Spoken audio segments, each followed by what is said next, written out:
back with another pod, and today we have an insane trade, and we're going to be breaking this down for you, all right? The Brooklyn Nets received James Harden, something I thought was impossible to do by their own, but they had a little bit of help here.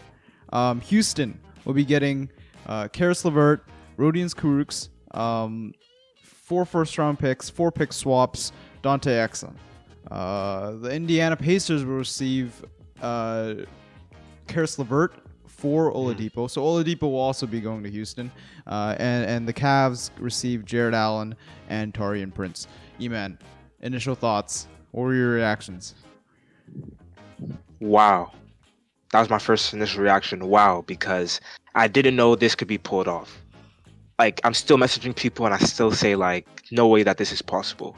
We heard speculations earlier in the season and in the offseason that James Harden wanted to go to the Nets, but I didn't know that this could be pulled off. I was expecting James Harden for Kyrie Irving, maybe more assets, but I can't believe this actually happened. It took 4 teams as well.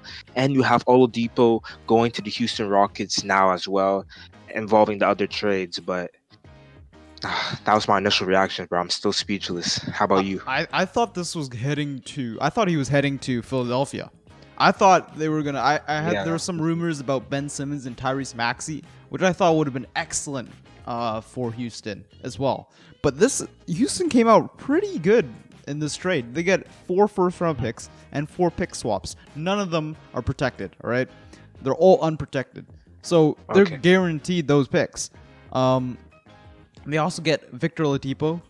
They get some Rodion Kurucs, and Dante Exum does add a little bit of depth. I don't know how much they can do, but they're looking really nice out of this James Harden, Russell Westbrook fiasco. You know, we've been talking about James Harden since the beginning of this year. Ever since their playoff loss to LA, we've been talking about this, and they came out real nice. They're prepped for the next 4, 5, 6 years, right? With picks. We don't know. I don't. Yeah, those picks are the 2020 first round picks are 2022, 2024, 2026. So they got 3 picks from there, and a 2022 first round pick from Cleveland that was actually Milwaukee's.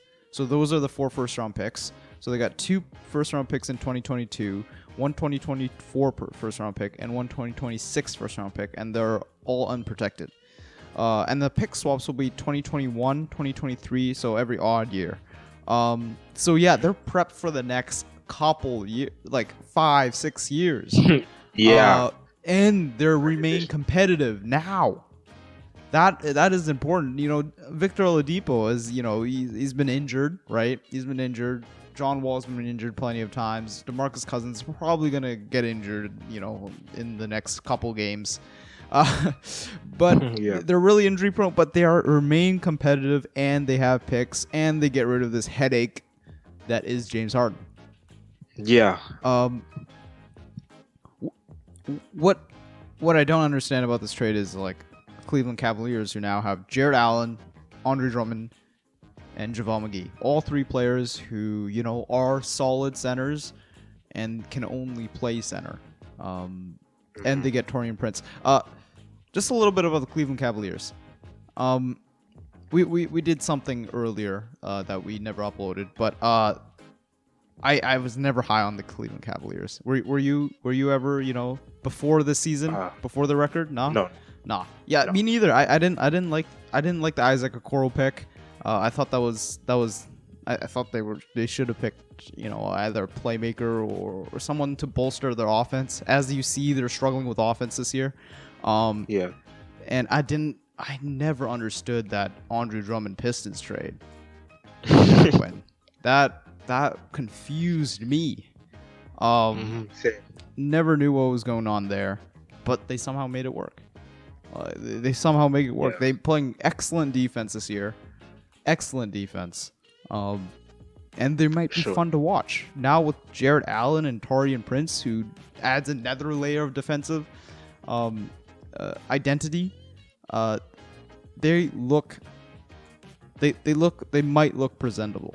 their offense is still horrendous, but defensively they look really nice. What do you think about the Nets' odds this year?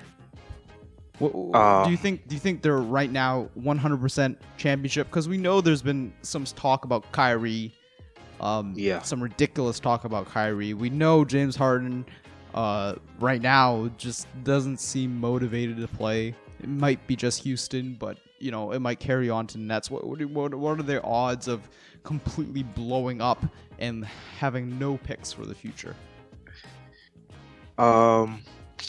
Well, it's tough. Obviously, this is a great trade. We think about Kevin Durant, Kyrie Irving, and James Harden, first of all. But, like, come on now. James Harden and Kyrie Irving, they're like a bunch of dribblers and everything. Obviously, I'm not saying that, they're not going to make the playoffs or anything. I still see them making the finals. But there are some chances that they don't have a successful season as they want because you are trading Jarrett Allen and Prince as well. And I personally think Allen is a pretty vital addition and position to the Brooklyn Nets. And now that he's on the Cavs, as you said earlier, the defense is going to pick up as well. 3 tall big men. I'm not sure if they need 3 centers like that, but definitely 3 tall big men. So the Nets, we still have to wait and see. They have to definitely get adjust. And James Harden may not even be motivated. Obviously, it was maybe Houston, but we have to see how he is. I'm not going to say anything about his body, but he's been gaining weight and everything, you know? He had a fun off season, so we'll see how he performs this season. But yeah, I definitely see the Nets making it the finals, but there are some chances that it's not going to be a perfect season. At least give it a season or 2 to win a championship, but yeah. I think we run into the trouble of what the Clippers did last year, where they traded all those picks for Paul George and then didn't even make it past the second round.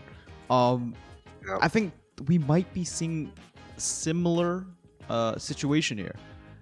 We're all like, it's gonna come down to the consistency and keeping everybody together. You run into the trouble of Kyrie doing some wild shit later on. You know, we don't know what he's going to do. We might sit out playoff games. Who knows what he's going to do? Yeah. He might get injured. Who knows? James Harden, we don't know if he's going to play, if he's going to want to play at this level, right? The only person I can be 100% sure will compete no matter what, even, you know, and you know, might only run into some injury problems later is Kevin Durant. That's the only guy I can be like, hey, this guy is going to be there if he's healthy. The other 2, I'm not too sure. Agreed.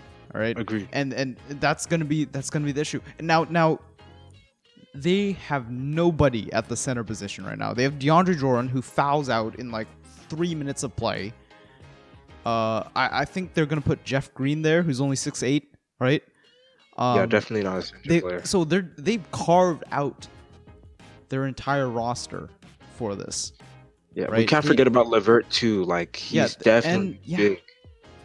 That's some bench depth that you're losing, right? And you don't have Spencer Dinwiddie for the entire season. Yeah, exactly. This is gonna rely so heavily on James Harden, Kyrie's performance.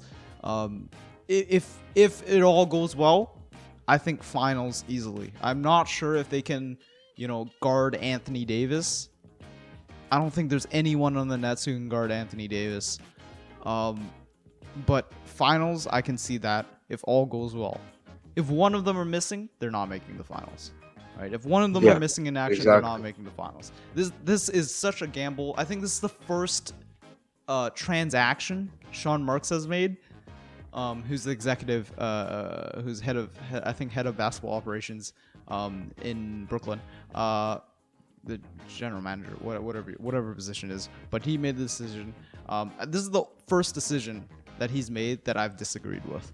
Right? This is the first moment of Brooklyn Nets new management where I'm like, this trade. Like I never liked the Brooklyn trade to begin with, anyways. But this is a really difficult trade to root for. Because you've got just all these personalities and it's just a really hard trade to get behind. What do you think? Are you having the same? For sure. Yeah, because obviously it's a crazy trade, but it's kind of tough to like be behind it 100%. Like, obviously, we know we want to have three players that are the top 10 NBA players right now on the team, but it doesn't mean you're going to get 100% success. So it's definitely tough. Like, if I was a Nets fan, I'd be excited at first, but come on now. You're not going to have a first round pick. I saw an Instagram post. You're not going to have a first round pick from the Nets in 2018, and then you're losing your bench as well. So it's definitely tough from just their perspective. Obviously, you got James Harden, a top 5 NBA player in the NBA right now, going onto your team, but was he really worth all those assets? That's what the Nets really have to think about. But hopefully this trade becomes successful, because this is a powerhouse trade and we only want to see success out of powerhouse trade. So yeah, those are my thoughts on it. But it's not the best trade. Yeah, and this also reminds me of the Kevin Garnett and Paul Pierce Oh trade. yeah, way back to when, the Nets, right? to the Nets. That was we were like, another two big personalities here. You got Kevin Garnett, who we know is fucking crazy. Like, that guy is like, he's a great guy, but he's crazy. But and they trade him to the Nets, and then we mock the Nets for like the next 4 years. We're like, ha, Boston has all your picks. Danny Ainge is a genius. We're gonna see. We might see the same thing with Houston here, and also Houston, just like Boston, is gonna be competitive even with all those picks, right? With Boston, you had Brad Stevens, who made a competitive culture. They were garbage. When they lost him, but they took Isaiah Thomason, made him an MVP candidate for 1 year, like a 1 year wonder, unfortunately, and remain competitive. We might see the same thing here with Houston. I really like this trade for Houston here, it's all going to be about turning, even if John Wall doesn't work out, even though Victor Oladipo won't work out, even if DeMarcus Cousins remains injured for 90% of your season, you have picks. You have Christian Wood signed, I think, a 3-year deal, who's really, really good, right? Very good. I love Christian Wood, man. Underrated player. Not anymore. Everybody knows about him now. Probably one most improved player, but we'll see. Yeah, we'll see. We'll see. And what does this mean for the other teams in the East when you have someone like Brooklyn to face? Like, how do you think they would prepare, or how do you even think like Brooklyn will prepare themselves? Steve Nash, who's a first-time coach here, dealing with all these 3 guys who are, I'm always with the player, and I hate when I have to say, players being difficult or something like that. But they, like, Kyrie and James Harden are a little bit difficult sometimes. So how do you see it, playing out with Steve Nash? First of all, like the first part of the question about the East, I think the Eastern Conference team should just like take a break and not even play this year, because the Nets are already making the finals. So that's just my thoughts. Like, I'm sorry, Miami Heat, other teams, but there's no point of competing because the Nets are going to make the finals. But that doesn't mean like, oh, it's a smooth sailing. They still have to, go against the Bucks, 76ers. So I'm joking a bit, but because you said Steve Nash is a first-time coach. Obviously, like, he's a great player, but it's a first-time coach. It's not easy. Kyrie and James Harden, they're pretty tough to handle. So I think the Nets, they just have to solidify themselves early. We're going to say, okay, we're solidifying ourselves. We're proving to everyone that this trade was possible. You never know. They can possibly pick up a big man from free agency or something. But for now, the other teams in the East should be scared, because this is a very scary team.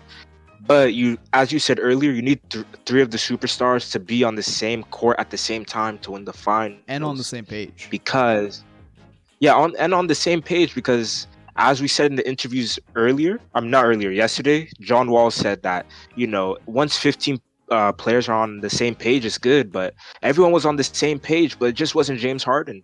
And they're still competitive. We know John Wall's coming back from injury, but he's pinning up numbers. He was right about that. So James Harden can't bring that same mentality into Brooklyn. He should be happy and be focused now, bro. He wanted to get out of there. Now he needs to get in the system, stay engaged, and just be on the same page as everyone else. And same as Kyrie, I understand that he's taking a break right now, but like you solidify yourself right away, Steve Nash. The Brooklyn Nets organization has to solidify themselves as a top team in the East early on the court and off the court, to show that this trade was worth it. Right. And we're looking at the rest of the East. If you look at the other teams, let's assume all three of them are on board. All right, let's just assume that. You're looking at Miami. I don't think there's any way Miami's beating them. Miami's offense is a lot based on threes, and you're not beating this team by shooting firepowers, and you can't guard them anyways. Yeah. Well, let's look at Boston, who's similar, and they have two wing guys who can really get it done. But versus Kevin Durant and James Harden and Kyrie Irving, I just don't see how that's gonna work out for Boston. I think Brad Stevens might pull out a few tricks here and there, but I think Brooklyn's got it. Now I'm looking at Milwaukee. Who is guarding Giannis? Right? We know the way to guard Giannis is building a wall.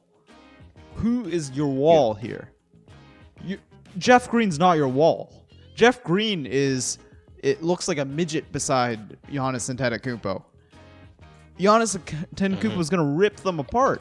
And you've got great wing defenders in Chris Middleton and Drew Holiday, who we know are fantastic wing defenders there. Right? They like Drew Holiday is on a level where he can handle Kyrie Irving and James Harden. Not at the same time, but like you know what I mean? Like they can handle it, right? Milwaukee, I'm looking at Milwaukee and I'm saying, hey, even with this trade, I don't think Milwaukee will be worried. I still think they'll take the East. Okay. Like, I know I said Nets, but we'll head to the finals. So all three of them are on board. But I do like Milwaukee's chances against them just because of how they're built and how Nets lost Jarrett Allen, who's an integral part of the team, right? He's been their rim protector. He's been the nice pick and roll guy here. I guess we'll just have to see, right? We'll just have to see them play. The Brooklyn Nets gonna have to convince me a little bit more before I hop on it too quickly. I think I was a little too quick before. I'm excited to watch it for sure, though. Before we end off, let's talk a little bit about Indiana, and how they moved Victor Oladipo, who we know went to Indiana, I believe in college, for Karis LeVert. And we're gonna assume that Karis LeVert's gonna come in and become the second or third option behind Domantas Sabonis, who's having an incredible year. And Malcolm Brogdon. So do you see them? Do you think they got better off this trade? I know Victor Oladipo is struggling a little bit. He's not the Allstar, right? Do you think they improved?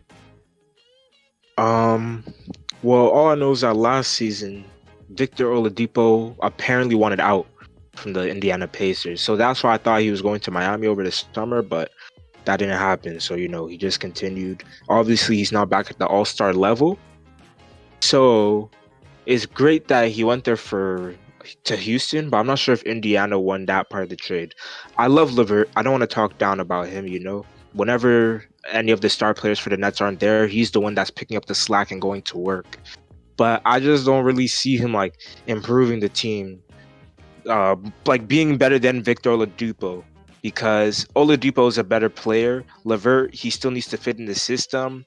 And he's going to be a really good second or third option. But I don't see Indiana going up 2 more spots or 2 more seeds in the Eastern Conference.